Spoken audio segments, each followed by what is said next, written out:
Hey everyone, Steven here, and today I have the Boya Magic, which is the first transformable AI-powered microphone I've ever used.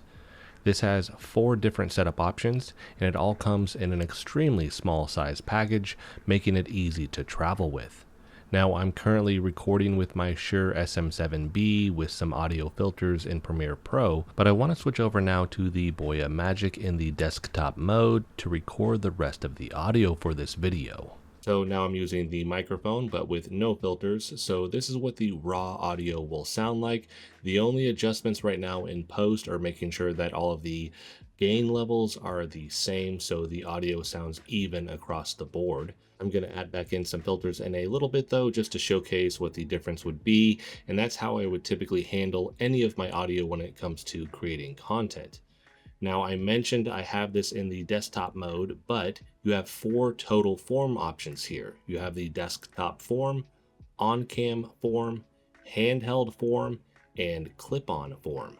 So instead of hauling a bunch of audio equipment around or being stuck with only 1 or 2 options when recording content, you now have 4 with the Boya Magic. Before I start showcasing these various forms though, let's cover these specs really quick.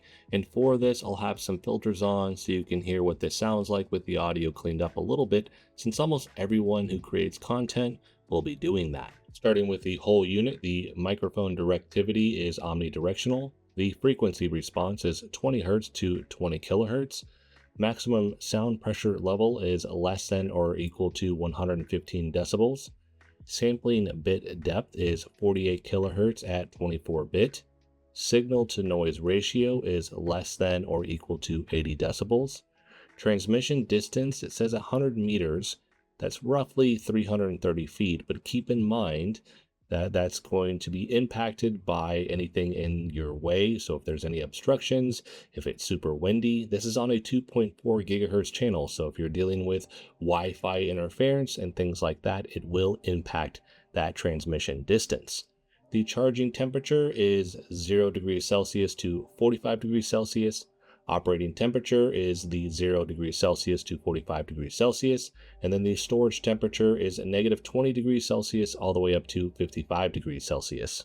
For the transmitter, we have the dimensions there, and then you have the weight. These are extremely light. They are 7 grams each. Battery life is less than or equal to 6 hours per transmitter. So when you're dealing with that, if you were to run out of battery on one, you could put it back in the charging case, continue to charge that, and then use the other one.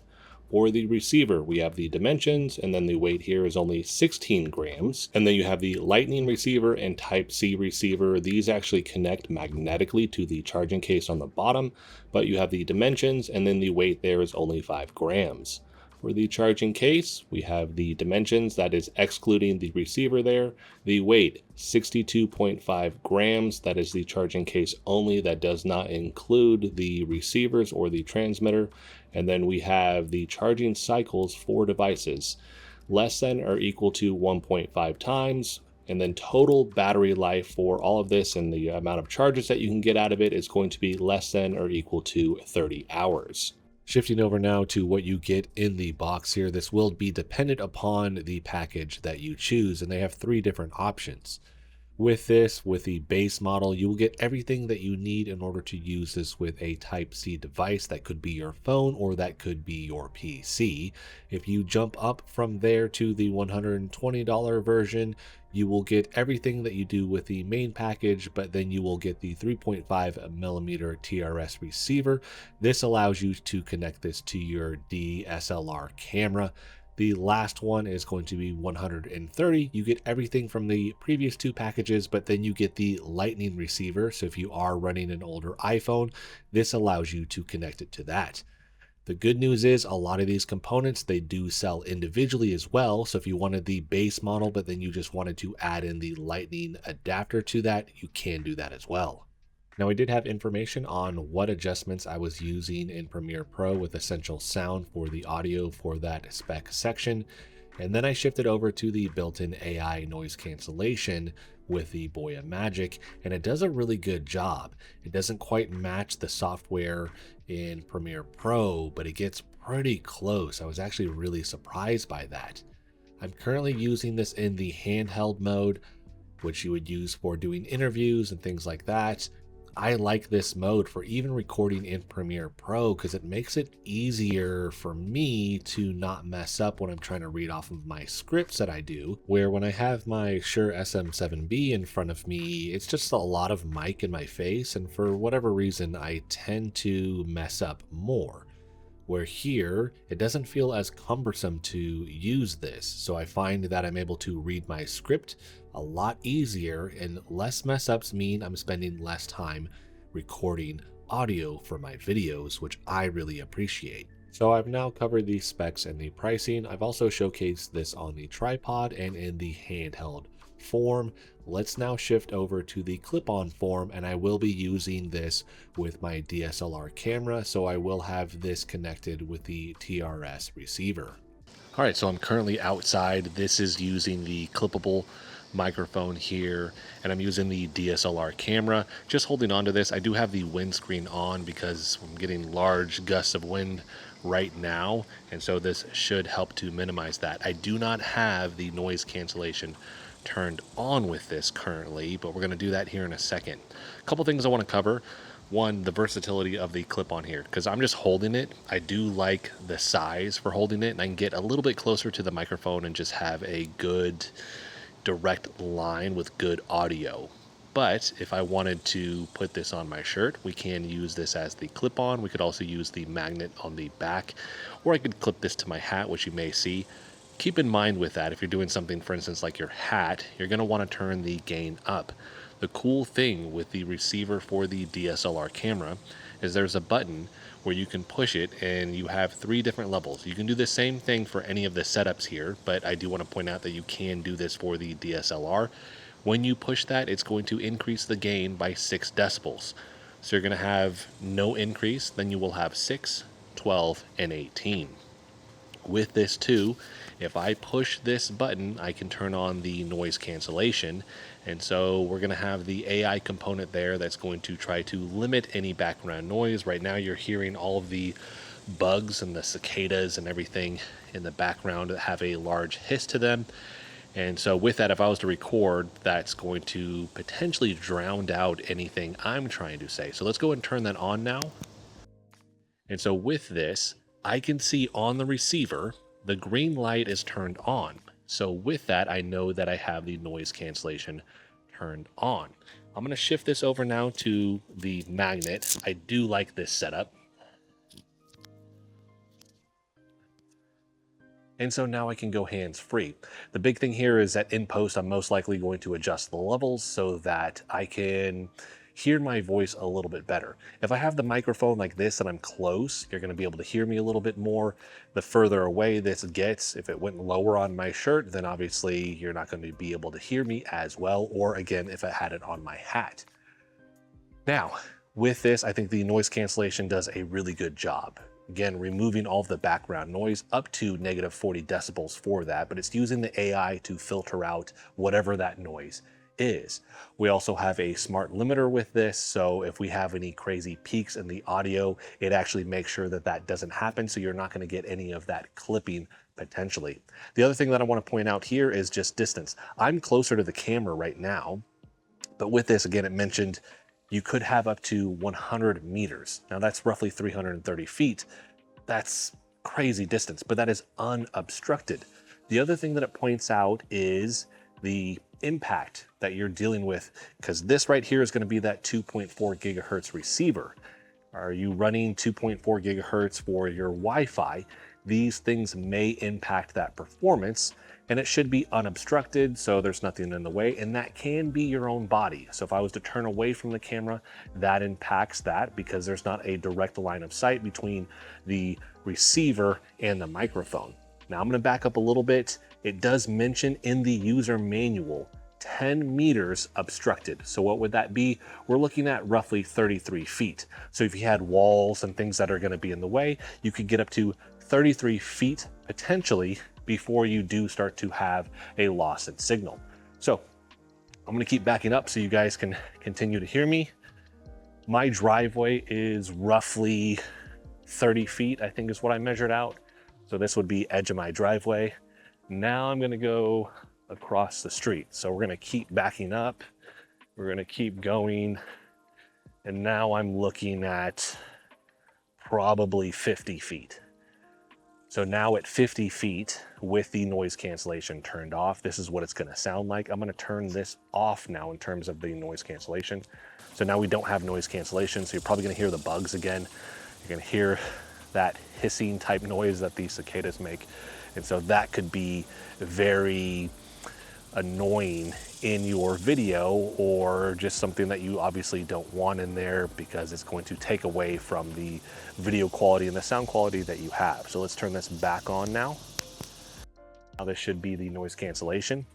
And then I'm gonna start walking forward again here. And again, we don't have any issue with this. As long as there's nothing in my way.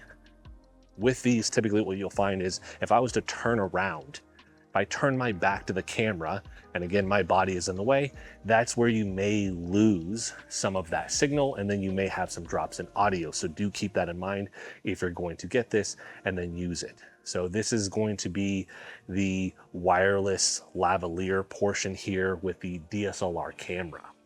So now I have this in the shotgun form. This is going to be great for vlogging or any type of talking head recordings that you may do. And with this, I want to cover the Boya Magic app and the things that you can find in there. I can't showcase all of this as I'm recording right now, but I want to point out a handful of different things that you will find that is specific to using this with your phone versus when you would use it with a DSLR camera, because you can get some control through the app when you are using your regular camera. Now I'm going to have a screenshot of this pulled up right now. At the top, you have the TX1 and TX2 that it would list. So depending on which one you're using, it will showcase those. And then you have the left and right channel, and it's going to give you a readout of the audio in real time. And then you have the 3 output gain levels. Remember, these each come with a 6 decibel increase in the overall gain. So you can go 6, 12, and 18. And then we can enable or disable the AI noise cancellation. With the app, you can actually have this on strong or weak. With strong, it is going to decrease any noise by negative 40 decibels. And then if you put it on weak, it is going to be negative 15 decibels. After that, you have the recording modes. You can have this in mono or stereo. Stereo is going to be good for when you're using the clip-ons here, where you're doing an interview or a podcast and you have 2 different people. In stereo, you can have one person on one channel and the other person on the other. This makes it really easy to edit and post. You have the safety track. The safety track here is awesome. And this is going to work really good with the smart limiter. So for the smart limiter, that's going to make sure that you're not getting any crazy peaks in the audio. It is using AI to find those, where if it was to peak, maybe you would get some clipping, where the audio would essentially just almost like kind of blank out. And so you have the smart limiter, and then you have the safety track.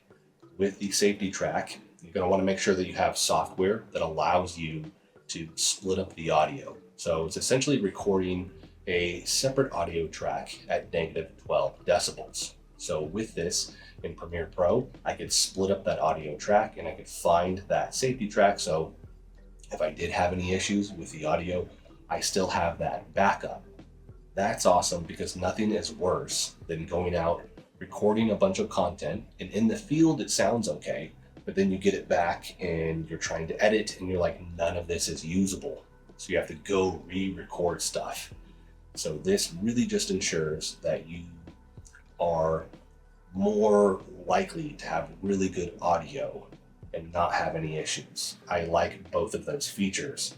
And then after that, we have the TX mute. So you could mute this if you needed to. And then at the bottom here, we're going to have the EQ settings, and I'm going to showcase just a recorded video I did that showcases some of these modes here in a second. But we have the EQ, the custom EQ, which is awesome. You have the TX indicator, the TX auto off. So with the auto off, if you weren't using this or recording anything, it would just power down after about 10 minutes. So you're not going to waste any battery. And then you have the speaker.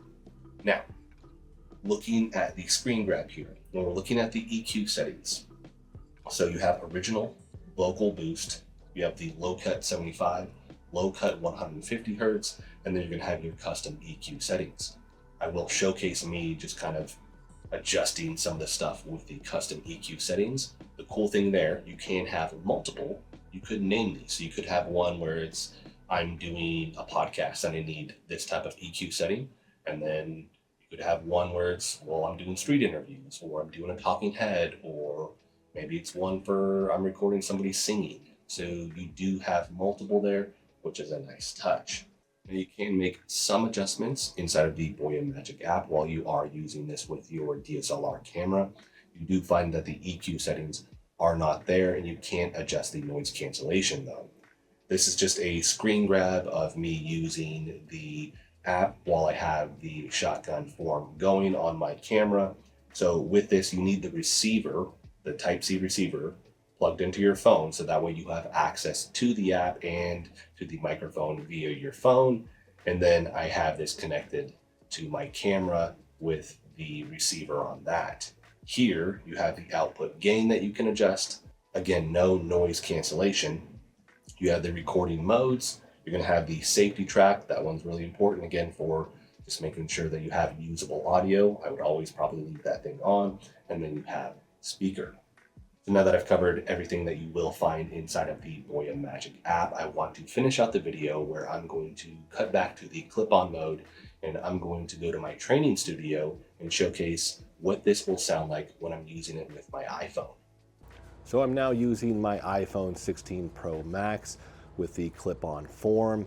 This is actually my training studio. So I've talked about this a handful of times. I am a medical exercise professional for my main business, and then I do the content creation on the side. With this, I currently do not have the AI noise cancellation turned on. In here, I'm running multiple fans. The AC is super loud.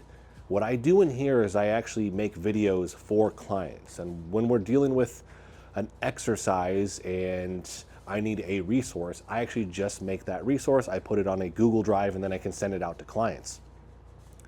A huge frustration with that is I don't have any noise cancellation features with the current wireless mic that I use. And so this is going to help a ton with creating that content. So we don't have that on right now. Let's go ahead and click that on really quick. And so now we have the noise cancellation turned on. For settings in the app, I do have this for the level 2 boost. So we have the 12 decibel increase for the gain. And then I have the vocal boost turned on, and I have this set to stereo. The app offers a ton of adjustments that allows me to tweak the audio with my phone also that I don't get with other wireless microphones. Another big thing is the fact that this is extremely small compared to those other microphones. In fact, this is actually 4 times smaller than the one I normally use. So the low profile here, when I'm trying to do movements and I'm showing people a car or an exercise or a pale rail or any of the inputs that I'm doing, it's really hard when I have this thing, and especially with those that are clip-ons, it literally pulls my shirt down. So it doesn't even have the magnet option. On top of that, if I was to just use the clip-on with this, it's not going to pull my shirt down because it's so light. I think Boya Magic has done a phenomenal job here. You're getting the 4-in-1 different forms that you can use. So you take all these different microphones that you may actually need for creating your content, condense it all down to one. And so now you can leave all that other stuff behind and just make life simpler for you. So I really like this microphone in terms of just the versatility on top of really good audio and the AI noise cancellation. They've just really knocked it out of the park with this one. But I want to hear from everybody else. What do you think about the 4 different forms that this has? What do you think about the difference with the AI noise cancellation or just the audio quality in general? I want to hear from you guys down in the comment section. Let me know what you think. I will have a link for this in the description if you want to pick it up. And thank you so much for watching. That's going to be it for this one, and I will see you in the next video.